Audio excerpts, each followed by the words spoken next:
Okay, today I want to talk about emptiness. That's just coming to my mind right now. And maybe I don't have a theme for that, but I'll just start kind of going on that.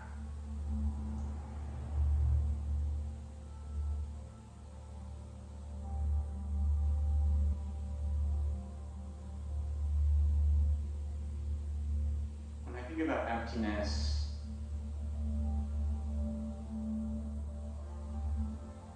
it leaves room to fill you up with more things. There's that classic Zen lesson where the student travels all over everywhere and learns so many things and gets to the master and says, "I'm ready to learn more, show me the secrets." And the teacher says, "I can't show you anything because your cup is full." So how do we get a beginner's mind and empty our cup in every moment? How can you have every moment be a teaching moment to yourself? I think it takes a lot of patience, non-ego, acceptance, and humbleness to just forget everything you've ever learned to take in a new concept or a new idea. And I think this gets harder as we get older because our neuronal paths kind of get more hardwired, and it's harder to prune them, and it's harder to make new ones. And meditation helps with that. Ketamine, mushrooms, not large doses, but small doses.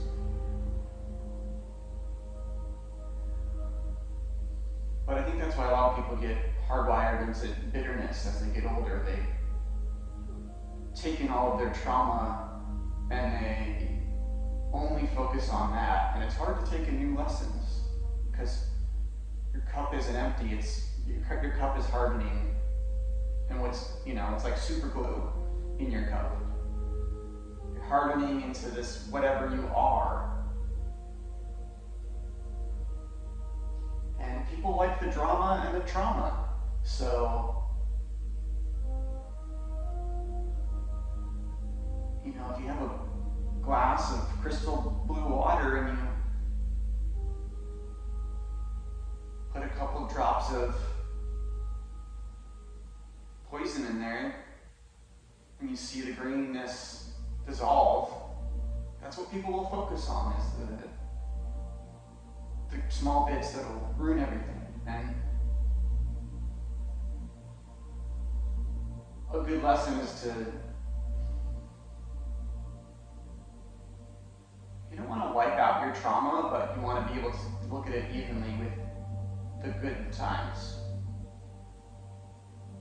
And this can go on when you're looking at a relationship, right? If a relationship is ending or dissolving, it's very easy to focus on all the negative aspects of it. But if you're evenly balanced, you can focus on the positive as well. And it doesn't mean we have to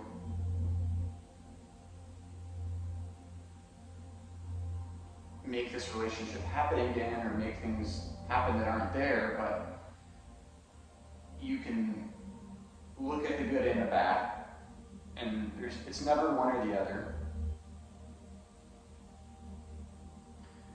And as you look for new relationships in your life or new experiences, it's important to have emptiness. And I really love Willie Nelson's saying where he says, I get up in the morning and I look in the mirror and I go, "You deserve love, and you will find love." I think that's really great to repeat to yourself. And any sort of mantras we can bring into ourselves that can give us peace and happiness and patterns to cultivate positivity are helpful. Because it's hard to learn in a state of fight or flight, too. If you're desperate and scared and you don't know where your next meal is coming from, you can't learn as easily. You're too focused on getting to the next thing that it's hard to integrate new ideas or concepts. You're stuck you're stuck in this like little low-level complex where you can be in the moment, but you can also see the meta aspect of your own life. Who you are, your upbringing, your privileges, your curses, your body, your competence.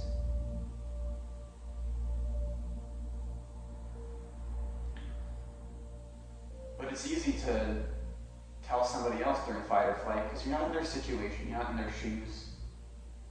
And when you're kind of going from thing to thing and that's how you've lived your entire life, it's a very difficult situation because you're filling yourself up with, constant grasping. And you need the next thing, and you need the next thing. And I think emptiness can relate to, obviously non-attachment, but like non-grasping of the next thing,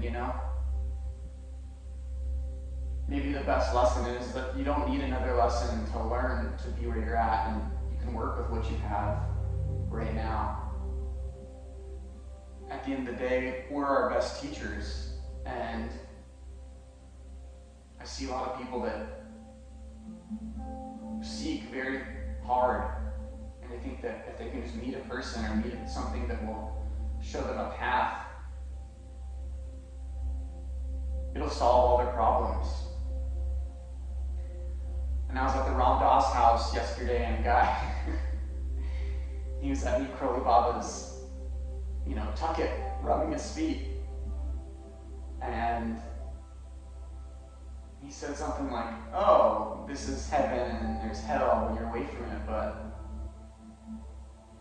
he also explained that, even if you're around Neem Crowley Baba, it doesn't solve all your problems. Everyone still has to work their own path.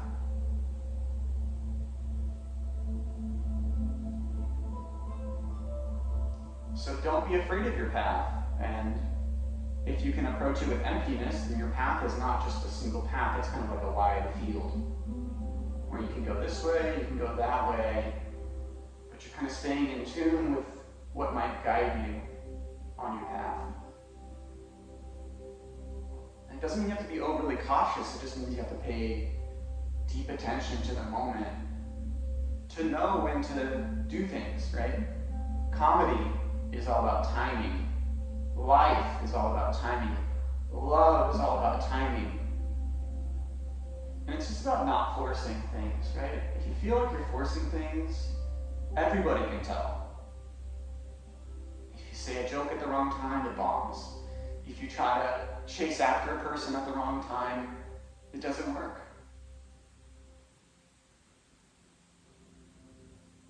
And if you're really honest with yourself in the moment, you know the answer to all your questions. And a lot of the time the answer is to just do nothing and be where you are and accept your situation for what it is and work inside of that situation. Not lie to yourself that you're somebody else or somebody else thinks about you in some sort of way, or that you have this thing and you're just about to get this next thing.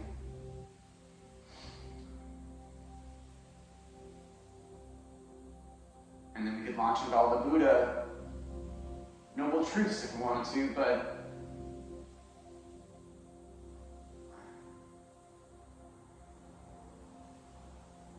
yeah, emptiness, I guess, is having your form, but not having it filled up. And I guess that would be to receive.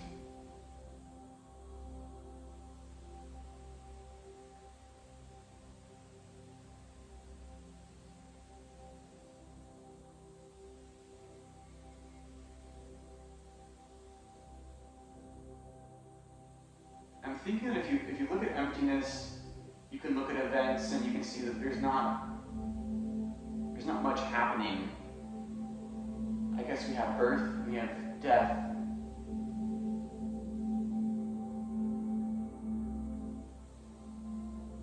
But every event that happens arises and dissipates anyways.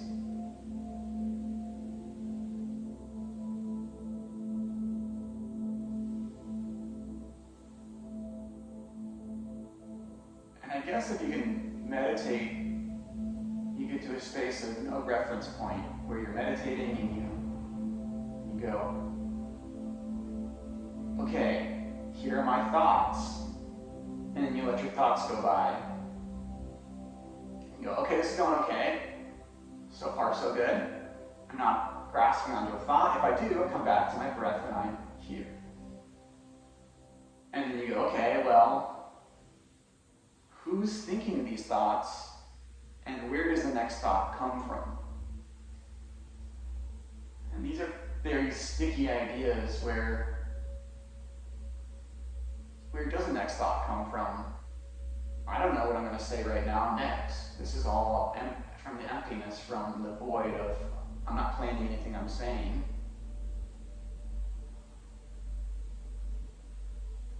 But then you get to the, okay, I'm the observer observing my thoughts. But now my thought is of the observer. And then who's observing that thought? So you're supposed to do this like almost bootstrapping logic to get to this state of no reference point, where it's this crazy circular logic where your mind kind of exhausts itself, and then you get to flashes of no thought and emptiness, where there is no difference between the observer and the observed. And dare I go into quantum physics right now and we talk about superposition and observing particles, and the very act of observing something can change physical matter.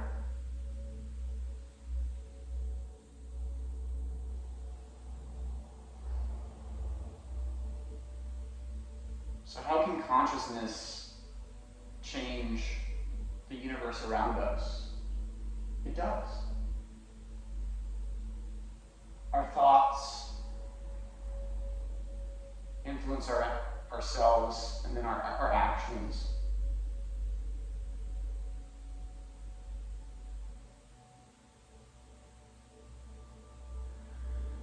And I guess when you have emptiness, especially in your thought and your mind, and you're meditating, you're kind of dropping out from karma altogether. You're trying to stop this. You're trying to stop, stirring the pot of everybody doing their thing, affecting each other, living, dying, breathing, fucking, eating, celebrating, crying. To be at peace with the world around you. And I think that's a very deep form of emptiness as well.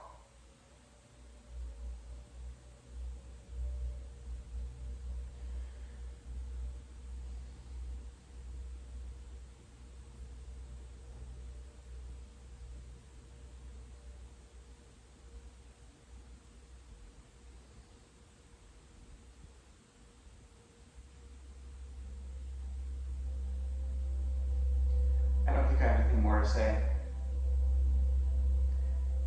I wish you good luck on your journey, whoever is listening to this, and cultivate emptiness with compassion.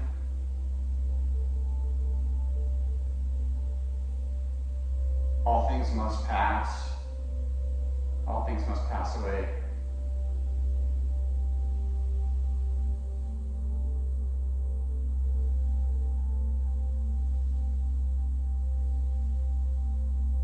So it goes.